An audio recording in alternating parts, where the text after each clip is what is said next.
Good afternoon. We are going through the next lecture, lecture number 9. So we are dealing with the iron oxide nanoparticle. Again, the characterization of biological properties. In the previous lecture, we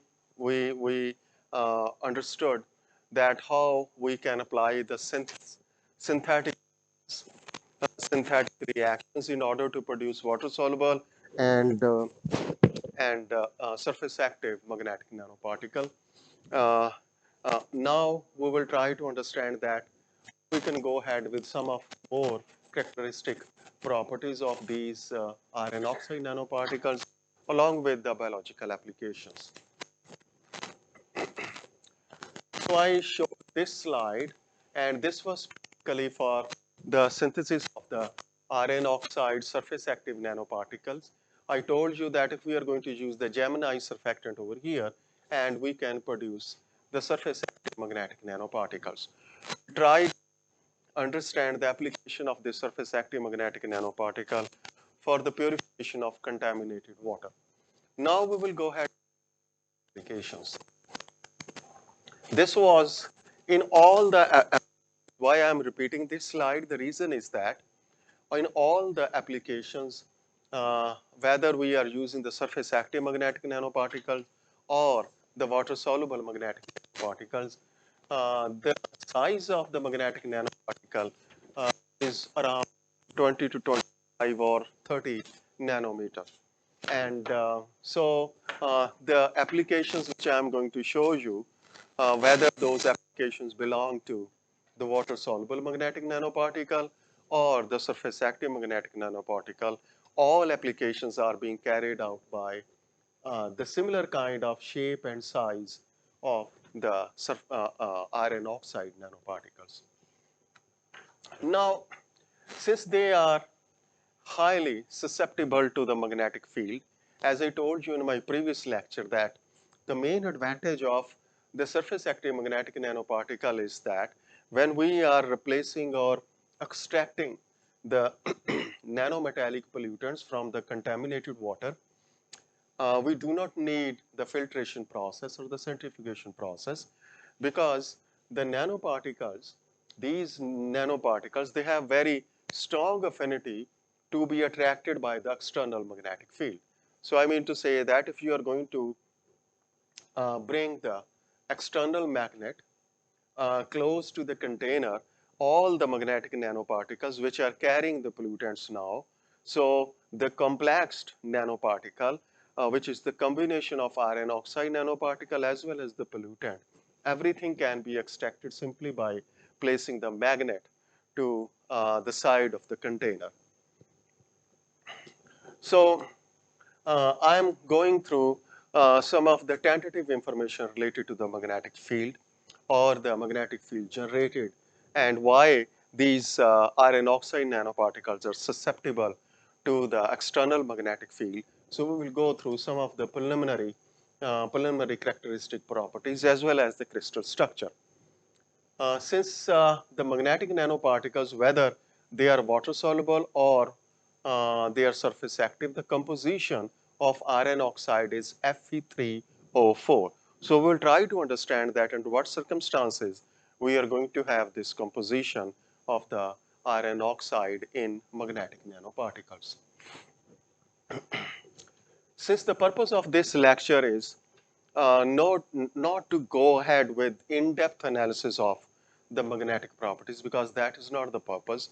The main purpose is we have synthesized from the chemistry perspective, and then we have used it for various applications. So therefore, the other aspects which lead simply beyond the expectation of the chemistry students, so we are not going to focus on that, but I should give you some of the preliminary information. This is the unit cell of the iron oxide nanoparticle. This is something unique unit cell, because you have seen when we were talking about the characteristic properties of the crystalline solid, at that time we talked about the definition of the unit cell. But the unit cell we explained in those slides in that lecture. So that is contrastingly different from this unit cell. The main thing was that in that unit cell, we were talking about the single cation and single anion, and that was the salt. This is oxide, that is not a problem. Here, it is not one kind of cation we are going to talk about. There are two kinds of cation. The one is in oxidation state 2, another one is oxidation state plus 3. So the bonding structure of the oxidation state 2 and oxidation state 3, that varies in this lattice. Uh, the, the positions which the oxide ion is taking, so those are much easier to understand. You will see that the gray balls, so they are the oxide ions, and they are taking the face-centered cubic position. So there are 8 oxygen over here, 4 and 4 below, and apart from 8 there are 6 on the faces, so 14 oxygens total. The thing is how we can quantify the formula, the way we quantified the formula of the ionic compounds in that lecture. You would see that now, instead of a single unit cell, there are several other cage structures. So you could see 1, 2, 3, 4 in the upper layer, as well as the 1, 2, 3, 4 in the lower layer. Now, why can't we show the unit cell in just one cage, the way we explained in our previous lecture? The problem is there are different kinds of bonding. Uh, this is very complicated, containing all the iron in 3 oxidation state ions, iron in 2 oxidation state ions, and the kind of geometry they are going to create when they are going to bind with the various oxide ions. Here I have shown only two kinds of the geometries by which the iron atoms are bonded to the oxygen atom. The one is this octahedral. Can you identify this is the octahedral shape? For the octahedral shape, actually there are 6 positions, 4 on the equatorial plane and 2 on the axial position. But all the 6 positions, so they have the bond angle 90.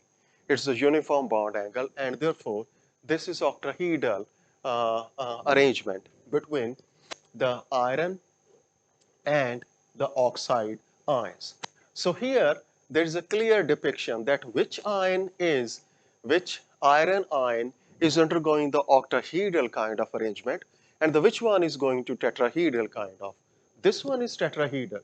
You clearly see that this iron ion is bonded to the oxide ion, so that is in the tetrahedral position.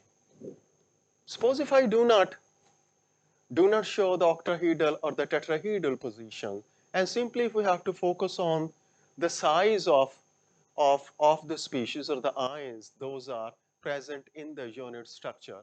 Is there any way you can differentiate between the anion and the cation simply from the size?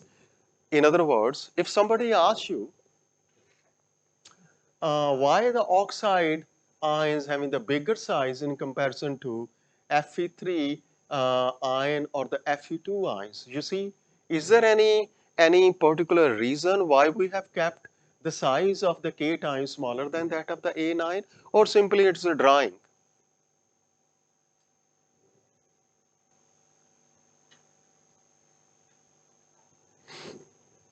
This is first year chemistry. First year high school chemistry, where you undergo the definition of ions. What is cation, what is anion, and what compels the neutral species, neutral atom, to convert into cation, and how the neutral atom converts into anion. And by doing so, how the size of the cation and the anion is going to be different from that of the neutral atom. Okay, let me say we have a sodium atom, we are taking the example of sodium chloride. Here I have the sodium cation. So I'm simply showing the positive charge over here. Okay, rather than this, just a minute.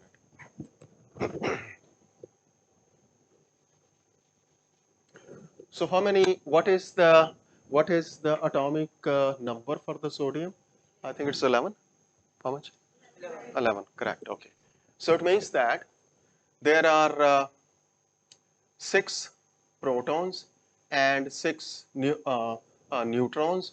Obviously, there are 6 electrons. Am I correct? It's a neutral, right? So now, if I have to convert into a cation, right? Uh, I should keep the slightly size smaller.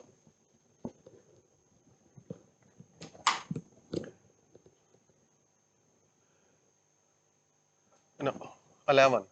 Sorry, 10. 11 proton, sorry, 11 and 11 electron. Okay, yeah, this is correct. Now, in order to convert into cation, it means that it's a monovalent cation. I need to remove the electron, correct? So, if I simply say that this is the nucleus, which is made up of 11 proton and 11 neutrons, that contains the electron cloud over here is constituted by 11 electrons, correct? Now, when we are going to remove one electron, when the electron is being removed, it takes away not just one particle, it takes away equivalent to the electron cloud, right? Equivalent to that of one electron, the electron cloud is removed. So therefore, cation is smaller than the neutral species, right? Now I take chlorine. So chlorine, so there are 17, isn't it? 17 protons, 17 neutrons, and 17 electrons. It's a neutron, right? So it means that when I have to add the electron, it is becoming negatively charged, and the equivalent to one electron, the electron cloud is added, right? So therefore, A9, this is A9, this is cation. Cation is always smaller than its neutral species, neutral atom, and A9 is always bigger than the neutral atom because you are adding the. Now that is the case when we are comparing with the individual species, but when we have, and this explanation is not exactly the blanket statement, but most of the ions, cations and ions follow this. In other words, the anions are bigger than that of the cations. So the size of the gray balls has intentionally been kept much bigger than the size of the other, like black or the green dots. So they are representing that these are the anions. So I mean to say that wherever you see depiction of the lattice structure or the unit cell for any kind of salt or oxide, so therefore, if they are depicted the balls or the spheres, so you have to be clear enough that the bigger sphere belongs to the anion, where the smaller sphere belongs to cation. Okay, so it means that iron is here. It refers to the fact that this is cation of Fe, Fe2, Fe3, and this is also the iron cation. It means that all the peripheral positions are basically occupied by the oxide ions. That is fine.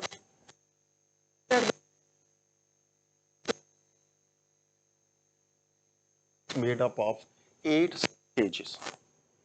8 subcages means there are one cage which encloses the octahedral geometry, other one tetrahedral geometry, and that moves like this. So therefore, there are 8 ways, 8 sub-unit cells, and you cannot pick just one to depict the formula for the iron oxide. So therefore, when you have to depict the formula of iron oxide, pick all the 8 sub-cages, and then marking the boundaries of the 8 sub-cages. Here, the total number of atoms in the form of ions are included in just one cage in order to avoid the confusion. So, total oxygen atoms in the form of oxide 32. How many iron ions in octahedral? 16 positions. How many iron in tetrahedral? There are 8 positions. So total 24 positions are occupied by the iron and 32 by the oxide. So can we settle to Fe3O4? The way we calculated the formula when we were doing the structure, unit cell structure for other ionic salts, and then we were trying to conclude that that unit cell structure is settling the final formula of sodium chloride, cesium chloride, or the salts which we talk about in that lecture. So here, what we can do, so there are now Fe 16 plus 8, 24, and 2. So in what way I can reduce the number with the common factor? So it is 8. I can divide with the 8, right? So therefore 3 and 4. So this is the way we conclude the formula for the unit cell of iron oxide, right? So I mean to say, it is slightly complicated to see over here because the drawing is not clear in what way we have the octahedral arrangement and in what way this is the tetrahedral arrangement.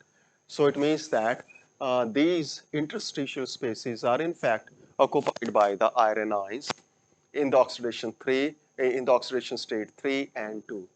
Now you see where are they reside in a one units in a one subshell. This one is the one subshell. So this one is Fe3 and this one is Fe2. Both are the octahedral sites. What is the meaning for this? It means that it is not specifically the Fe3 is only undergoing to have the octahedral complexation or octahedral geometry with the oxide, but Fe2 is also creating the octahedral. So therefore, we cannot specify that this is only the iron cation in oxidation state 3 or 2, but both are creating the octahedral geometry. Whereas this one is tetrahedral, right? And this is only Fe3. So it means that the tetrahedral position of the iron is created by Fe3, but the octahedral position are created by both Fe2 as well as Fe3. So therefore, the entire unit cell is very complex structure. So therefore, instead of putting it in just one, so they exist in the 8 subshells, and eventually when you count all the ions in the form of the atoms, and you can settle with that of the molecular formula of our iron oxide. Now, earlier when we were talking about the crystalline solid state, where we were talking about we were calculating that how much surface area of a particular atom is included in the unit cell. At that time, there was no position at this point. So what is this? Because we talk about the position on the vertices. This is the corner and we call them the vertices. We also talk about the positions on the faces. So the that is its 1/8 position is included in the unit cell. The atom which is on the face, its half of the position is included in the unit cell. Atom is exactly on the edge. How much more amount of the surface area is included in the unit cell? How much? So he says 1/4. Do you agree?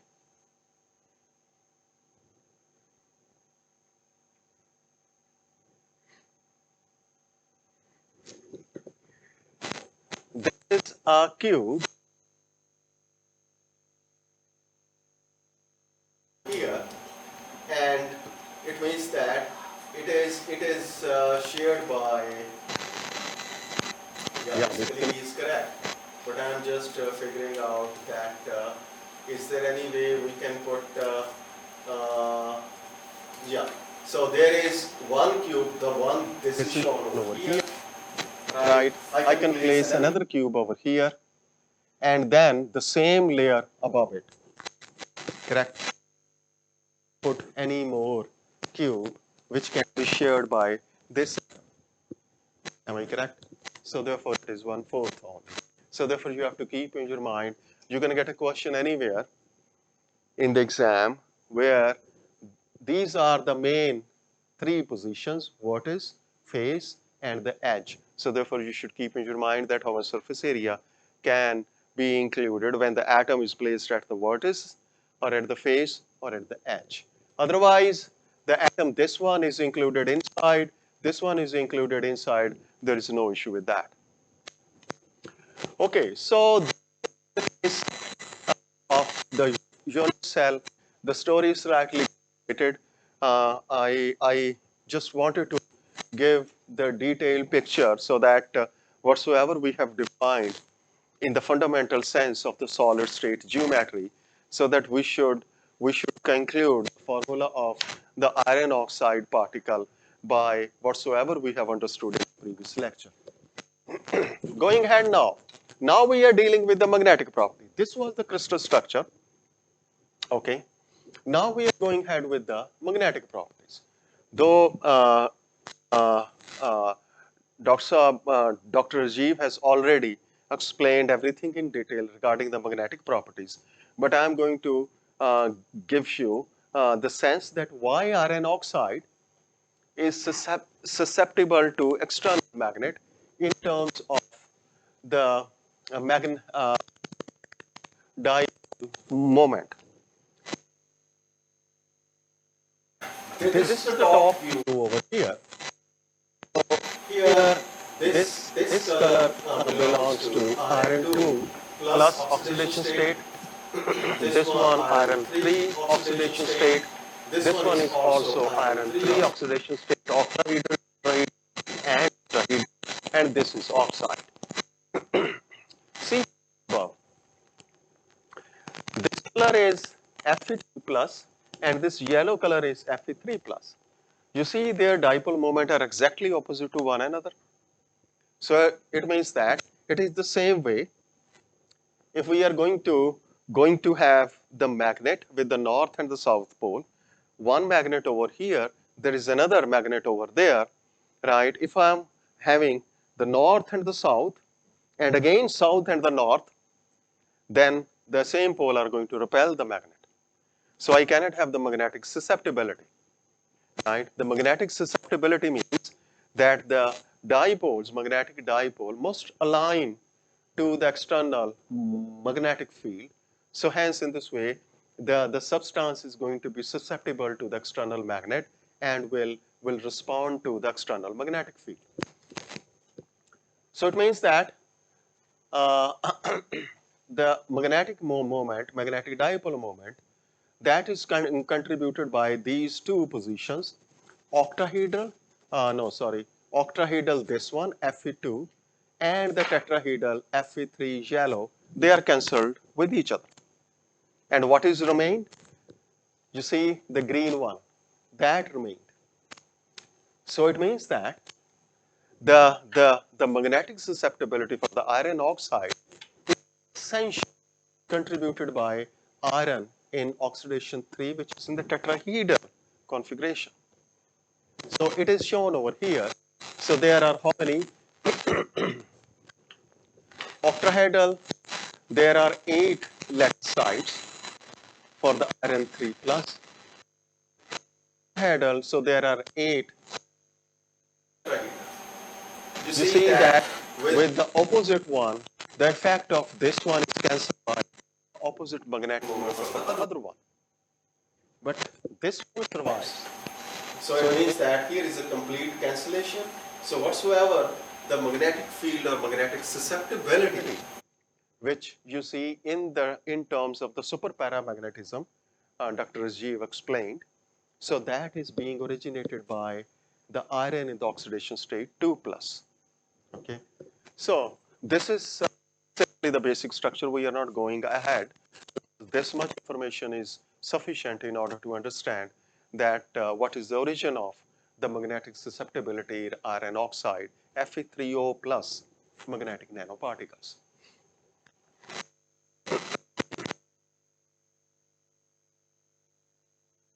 This is the kind of instrument which helps us to determine that if the nanoparticles are susceptible to magnetic field or not.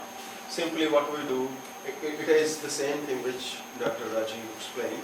So here we have the plot of the flux density.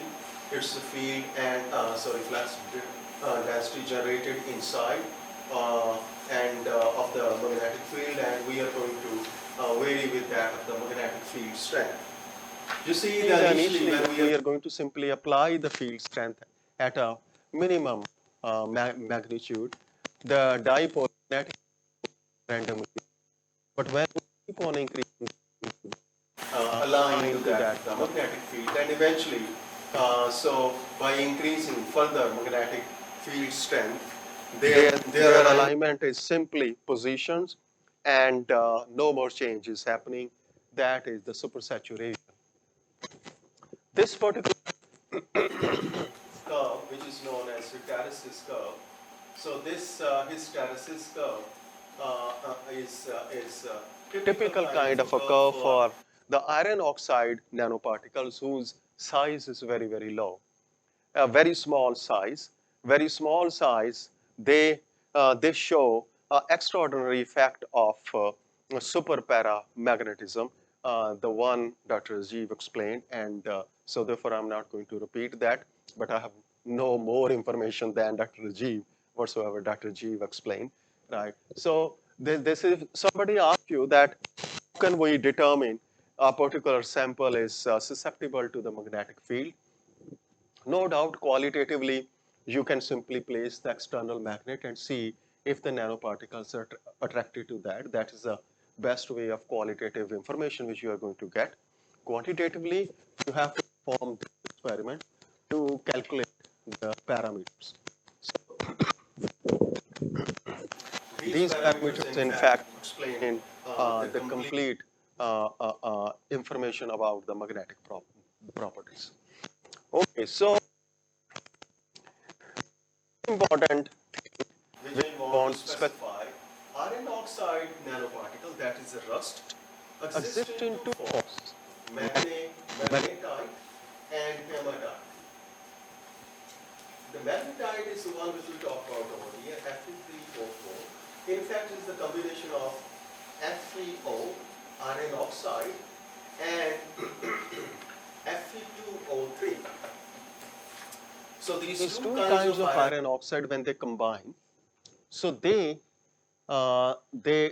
combined composition of these two kinds of the oxides, they create Fe3O4. So the best way, there are other instrumental studies which can help us to determine if the iron is in oxidation state 2. Here you could see that. And here the Iron is in oxidation state 3. Am I correct? Do you agree with this? Iron here, it is oxidation state 3. here it is oxidation state 2. So that is the reason where I explained here there are two kinds of oxidation state of the iron positions, Fe3 plus and Fe2 plus. The reason is because the composition of iron oxide that is composed by the combination of iron 2 plus oxidation state and iron 2 plus oxidation state. And such a composition is known as magnetite, and where you could see only the oxidation state of iron plus 3, that is hematite. What is the difference? Difference is oxidation state 2 and oxidation state 3. Here only oxidation state 3. Magnetite iron content higher than hematite. So here when you have uh, the material composition, you may have magnetic nanoparticle or not, or even if the rust, you're talking about the rust. So the iron content is higher than that of hematite. That is obviously, you know, from. So it is Fe3 rather than Fe2. Two. Then Then magnetite, color of the magnetite is black in color, and you have already synthesized because your today's experiment, when you performed the experiment, you added the ammonium hydroxide and you instantaneously saw the color, black color of the suspension. That is because of that the synthesis nanoparticle which you produce during the course of the reaction, those Fe3O4, and they were magnetite, and hence they had the black color. Right, that was the reason you got the black color. But hematite varies with color. Usually that is light brown color. If you get the brown color suspension, then the composition predominantly is Fe2O3, that is hematite. But if you get the black suspension of the magnetic nanoparticle, so then it is the magnetite. Hematite rust component, magnetite not. Magnetite strong magnet, hematite heating induced magnetism. So it is a strong magnet. So as you've already seen that I think you have already observed from after the reaction, if you are going to place the magnet close to the reaction vessel, all the particles, magnetic particles were rushing towards the magnet. So it means that they were magnet. And the crystal structure rhombo, rhombododecaedral. So first you need to know that what is decahedral, then dodecahedral, and then hedral. So that is the crystal structure. So I mean to say that this you could take it as a homework, and you should see and try to see that what is the crystal structure for, or the shape of the crystal structure that is because of the rhombo-dodecahedral. Magnetized octahedral crystal structure. So I just wanted to introduce this slide because the common name particle which you have produced, that is the magnetite. So that was the reason. But sometime when you put the word magnetite somewhere on the internet, and you may get confused why you are getting, there is another word appearing that of the magnetite. So therefore, I thought that we should have a slide where we could few contrasting difference between the. So though I have mentioned that most of the nanoparticle which we use, the active or the water soluble. So usually the shape and size of those nanoparticles is something like this, close to 25, 30, or 40 nanometers. Sometimes cubic structures, hexagonal shapes or or those kind of, you may say the bar shaped structure. And so mostly the synthesis produces such kind of geometries of the shapes. But apart from this, if you choose a different Pattern and try to see that if there is structure alteration, shape or alteration of the nanoparticle. Yes, then it happens. We have observed that when we do not add any additive, the reaction you have performed today, I'm not sure if you use any surface active molecule or not. Have you used a surface active molecule today in the salt when you perform the reaction? What was that? Or which one? Okay, yeah. Yes, yes. Sorry about that. I actually forgot. That was Gemini surfactant. Yes, correctly. So the main reason for that was actually we wanted to produce surface active. These are the water soluble, in fact. So because they are not Gemini surfactant, you see, Gemini means identical to, right? So, but here form, right? So therefore it is not the Gemini surfactant. when you do not add any surfactant, Right? Still you get the shape and size of the nanoparticle, something like this. Always try to read the scale bar, it's 20 nanometer.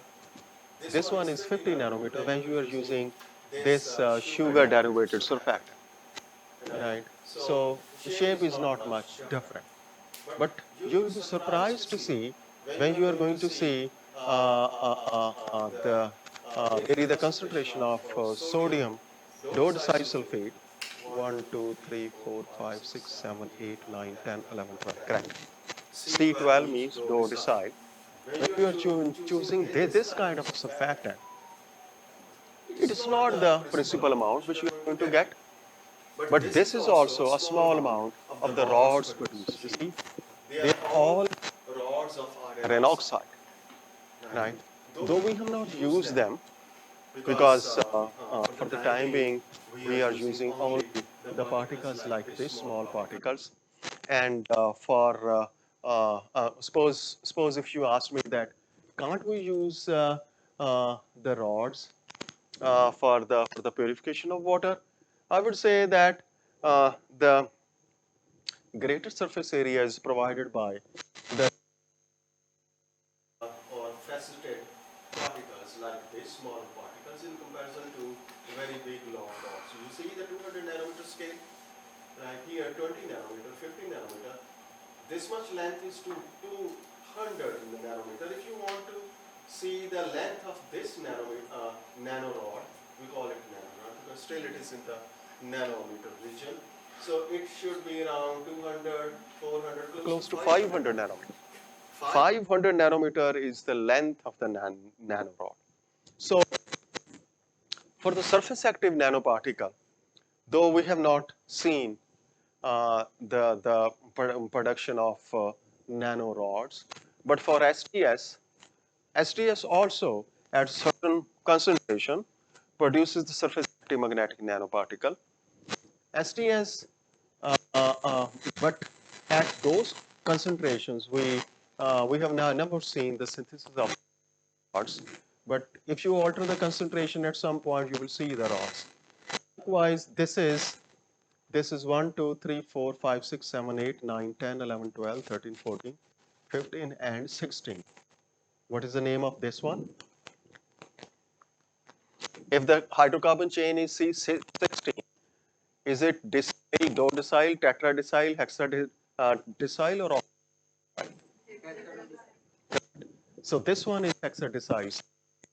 So likewise, the sodium dodecyl surfactant, this trimethyl, a very common cationic surfactant you use most of the time. So this also produces, you have the rods over here. Practically they are similar to the one they are being produced over here. But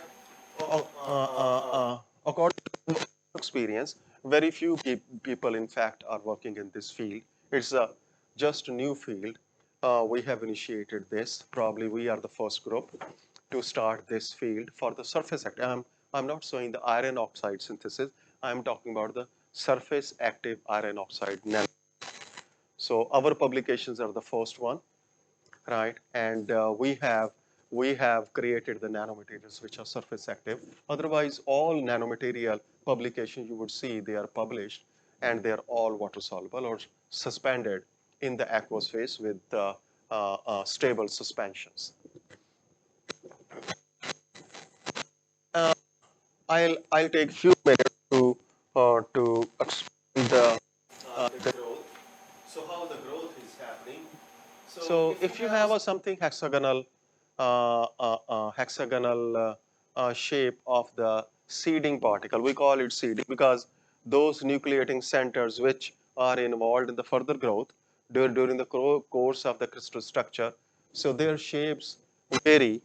So here I can simply, if you suppose ask me how the rod or the bar can be produced, have hexagonal nucleating center. This is the lateral face, and so this is base and base. You can take it over here, right? But if the growth is impeded, blocked on the one side, so here it is blocked on the base, and it's allowed on this lateral faces. When the lateral faces are going to grow like this, there is another lateral face on the opposite side that grows like this. You can convert hexagonal shape into the cubic shape, and the cubic shape then extends and converts into a bar. Bar is basically the length is more, whereas width and the height may be the same. Right? So you could see that if we allow the nucleation to happen only over here, right, then this shape can be converted into this shape, provided you have blocked the other faces. The other faces of the hexagonal shape should be blocked, and then, so, and suppose if you ask me that how can we do, as I mentioned previously, that it's not that easy to explain. It is the experience, and slowly when you perform the experiment and you see that by using this surfactant or that surface active, you can alter the shape from this to other one. If you are having something the shape like this, and this can be converted into a cube like this, and from cube the platonic solids. So you see there are several vortices over here. So such kind of shapes are known as platonic solids. So otherwise, you can convert into nanorod if you are specifically blocking the crystal or the sides of the nucleating center. This one is what is the meaning of the nucleating center? I mean to say that nucleating center in the crystal growth is that entity which is involved in the crystal growth, and that is not the final structure or the final shape of the nanoparticle. That is still continuing to grow during the course of the reaction. That is the nucleating center. Now we are going ahead with how we can use them. So here I'm going to show you there are two kinds of nanoparticle. The earlier I showed you the application of the surface active. Here I'll be showing the application of the surface active magnetic nanoparticle in protein conjugated, extraction of protein conjugated nanoparticles. Suppose in biomedical field, you are using the gold nanoparticle in some kind of biological application. Wherever you are going to use in the biological applications, amino acids, protein, biomolecules are always there. So then the gold nanoparticles are going to complex wherever the nanoparticles are going to use. Now suppose you have used them for certain biological application, maybe in the wound healing, somewhere over there, right? Now you want to extract them. You cannot leave them in the human biological system because they are the transition metal particle. They are not going to dissolve, right? And you have a suspension of some biological fluid where the gold nanoparticles are present. You want to extract them. So then the best way is you take the surface active magnetic nanoparticle. So here is the protein conjugated nanoparticle suspension. You see the purple color? The purple color means the nanoparticles are aggregated to that of the protein, right? And you want to, rather than using the centrifugation or the filtration process, you want the easiest way, you can simply separate out the protein coated nanoparticle. You may use that in order to characterize a certain protein which has adsorbed on the surface of the nanoparticle. So by placing the surface active magnetic nanoparticle, you will see that all the protein coated nanoparticle are attracted to a surface active magnetic nanoparticle. In the case of cleaning the contaminated water, I told you that it is the electrostatic interactions which which play their part. But you have the, if you have the protein coated nanoparticle and they are being extracted by the surface active magnetic nanoparticle, then what kind interactions you are expecting. So here I am going to show only one surface active nanoparticle. And this surface active nanoparticle is coated with Gemini surfactant. The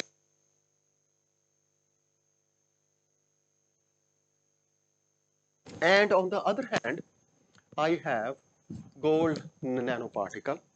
The gold nanoparticle I have, so that is coated with the protein. So I can say that this is gold. This one is with the protein. Now, according to this experiment, it clearly shows that extracted from the aqueous bulk by the surface active. So this is surface active magnetic nanoparticle. This one is protein coated gold nanoparticle. What kind of forces you are expecting? So protein is amphiphilic molecule. You can say it's a polymer, biopolymer. It has hydrophobic domains, hydrophilic domains. Likewise, the gem over here is also amphiphilic molecules with clear the polar head groups and the polar hydrophobic tails.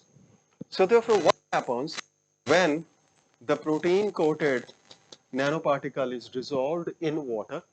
It is not in the native structure of the protein. So the protein, when adsorbed on the solid surface, most of the time it gets unfolded. So hence its non-polar as well as the polar domains, they are exposed to the aqueous phase. So hence, kind of interactions, the hydrophilic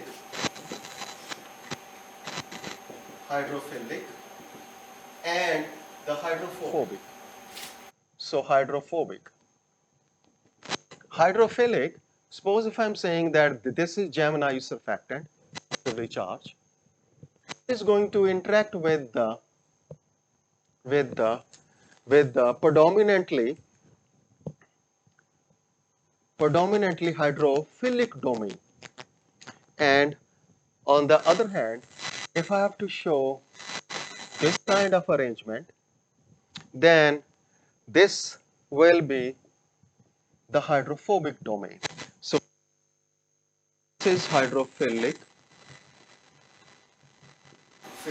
domain of protein, and this is hydrophobic. Do you agree that such interaction here and here, and why? The hydrophobic domain is predominantly nonpolar. The hydrocarbon chains are predominantly nonpolar. So hence this kind of non-polar interactions are going to predominate over here.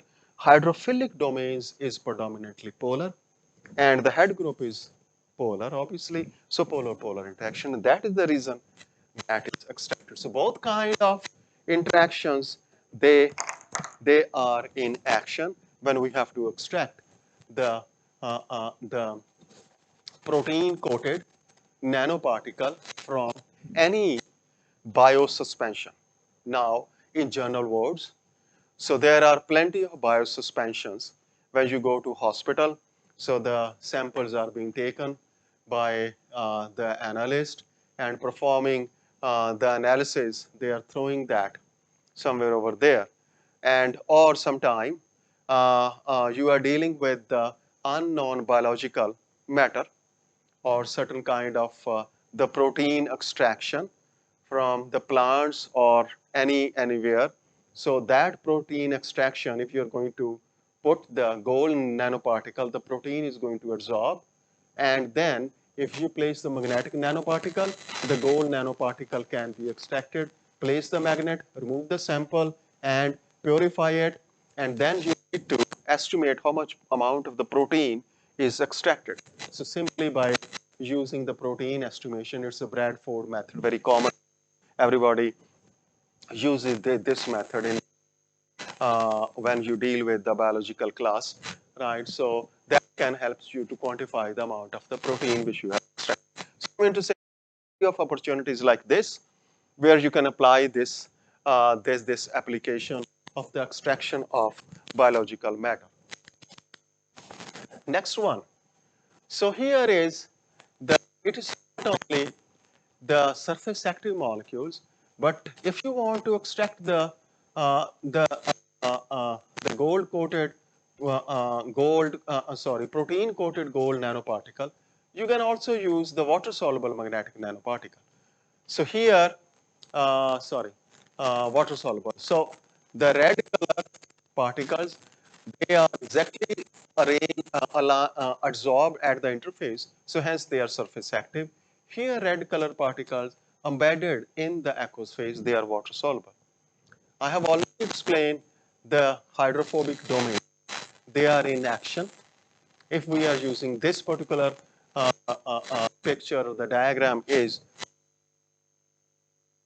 from the experiment that was predominantly hydrophobic. So that's why I have only shown you the hydrophobic domains. But I have here mentioned that it could work hydrophilic domains as well. So the protein is predominantly occupying the hydrophilic domains. So still the extraction is happening.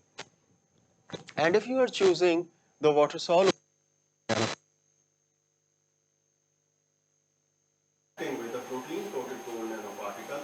Now, when they are in the bulk, then because you see here it is particularly shown the hydrophilic domains. So when in the water aqueous bulk phase, in the aqueous bulk phase, the protein coated nanoparticle are predominantly hydrophilic domains. As I showed you, if this is dissolved in water, so then the protein which is on the surface is predominantly hydrophilic proteins, and that's why this hydrophilic proteins is going to interact with the polar part. Here they are showing the non-polar tails interacting with the hydrophobic domains, but here the head groups are interacted with the hydrophilic domain. So in this way, I meant to say that the close-up picture for the magnetic nanoparticles, both kind of magnetic nanoparticles, either surface active or water soluble, in action when extracting the protein-coated nanoparticles from the biological suspension. So we have another one. We perform other experiment. So here we took specifically the Gemini surfactant. Suppose if we do not take the Gemini surfactant, and if you want to perform still, because Gemini surfactants are usually not available commercially, you have to synthesize them. If someone wants that, somebody says that, yes, I want to extract the protein from the biological suspension, but the problem is I do not have the Gemini surfactant, and I do not have the expertise to synthesize them. What is the easiest way to perform this kind of extraction? So then you will be saying that is not a problem. So you can have the magnetic nanoparticles coated with a conventional surfactant. So here you can see this is the conventional surfactant. It is zwitterionic surfactant, positive charge and the negative charge. You see in the head group. So wherever in the head group you see the positive and the negative charge in the polar part. So that is the zwitterionic. If only the positive charge, it is cationic. If only the negative charge, it is anionic. If there is no net charge, it is non-ionic. So sometime what we have seen that works favorably with the Zwetterionic surfactant rather than with the than cationic cationic surfactant. surfactant. You You see see over over here, here, it it is is negatively negatively charged. We have actually created a negatively charged protein by dissolving the water insoluble protein in in SDS solution, that is anionic surfactant. And we have now the nanoparticle which is possessing the negative zeta potential. And then we also created the nanoparticle coated with the protein with zeta potential positive. Zeta potential is basically the parameter which helps you to determine the overall charge on the nanoparticle. So here it is the negative charge, and here it is the positive charge. What we have observed that the attraction for a nanoparticle when it is possessing the positive zeta potential is much more stronger in comparison to the negative zeta potential. Now, what is the problem? The head group is over here that is interacting, same head group is over that is interacting. But now, you might have heard about or read in the organic chemistry the steric hindrances. And you have already learned the organic mechanism where you have seen that if there are steric hindrances during the mechanism, so then that step is not favorably obeyed during the course of the reaction. So the same thing is happening over here. This functional group is sterically shielded by this functional group, which is negatively charged, this is positively charged. So in order to extract this functional group must be freely available for this negatively charged nanoparticle coated with the protein. Only will be extracted. If this is sterically shielded by, screened by some other functional group, then this kind of interaction is not going to happen at a required amount of the attractive interaction, and the extraction is not going to happen. Very less amount of extraction or extraction may not happen in that case at all when the interactions are not stronger. But when the interactions are stronger over here, there is no steric hindrances. You see, it is the terminal group. There is no steric hindrance. Then in that case, the interactions are so strong that the extraction is happening instantaneously. So therefore, there are several factors. I intentionally this slide to just demonstrate that it's not simply the electrostatic interactions in action during the extraction. It is the other factors which drive the extraction, though in both cases you have the as well as over here. But why this one is fruitful in comparison to this? The reason is there are little steric hindrances over here, and there are steric hindrances. There is a little steric hindrances. Extraction is favorably carried out. In conclusion, functional magnetic nanoparticles, such kind of particles are known as functional magnetic nanoparticle, where you could change the adsorbed molecule functional group. So use different kind of surfactant for different applications. They are the functional magnetic nanoparticle.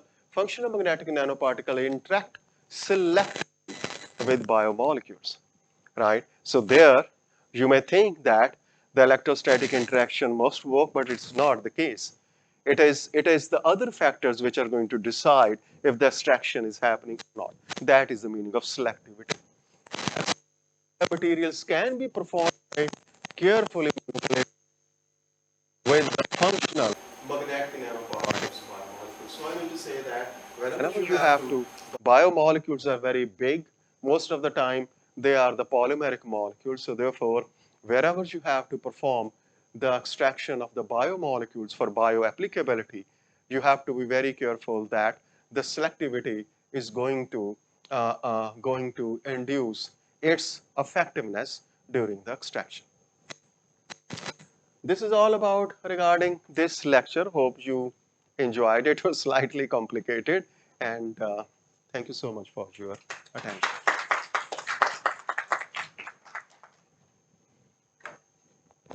Any question, please?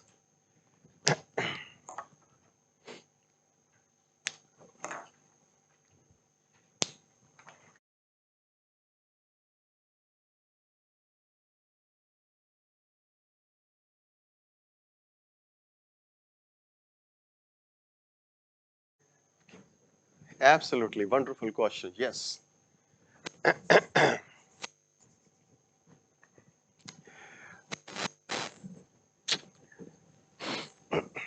Any free, first thing you have to keep, any free surface, no no matter matter of of which material it is, has the ability for the adsorption of the molecules, right? So, because the reason is that the free surface is in fact the interface where you have the interfacial energy is very high, right? The interfacial energy of the top layer of the molecule is very high because they are not simultaneously attracted in different directions. They are only attracted kind of molecules are present on one side, whereas the upper side is completely exposed to different kinds of molecule which have no preference for the molecular type of interaction. So therefore, any surface is very prone for the adsorption of any kind of molecule, particularly the transition metal nanoparticles like the gold. So as I told you, they have the mobile electron cloud. So the surface is highly potent to interact with any kind of amphiphilic molecules. The proteins are amphiphilic molecules, and you will see there are plenty of applications, plenty of public the American Chemical Society journals, you will see there are plenty of publications where how the protein adsorb or prefers to adsorb on the metallic surfaces. So whenever the protein prefers, the first thing you have to keep in your mind, no matter which protein you are going to talk about, but the protein has to be in some sort of suspension. If you are going to expose this to the metallic surface, whether the nanometallic or any other metallic surface, right, the protein is instantaneously going to be absorbed because protein itself is a very big polymeric amphiphilic molecule. There are hydrophobic as well as hydrophilic domains. You have only two kinds of attractive interactions, whether polar interaction, non-polar interaction. You will not see where the polar function groups are going to be interacted with the non-polar. So the protein molecules have both possibilities, hence they can easily be adsorbed on the transition metal surfaces, and whenever the protein is going to adsorb, it is preferably try to defold. And so therefore, it's not a new concept, it's a well-studied concept. The protein molecules, they have high affinity to be adsorbed on the metallic surfaces.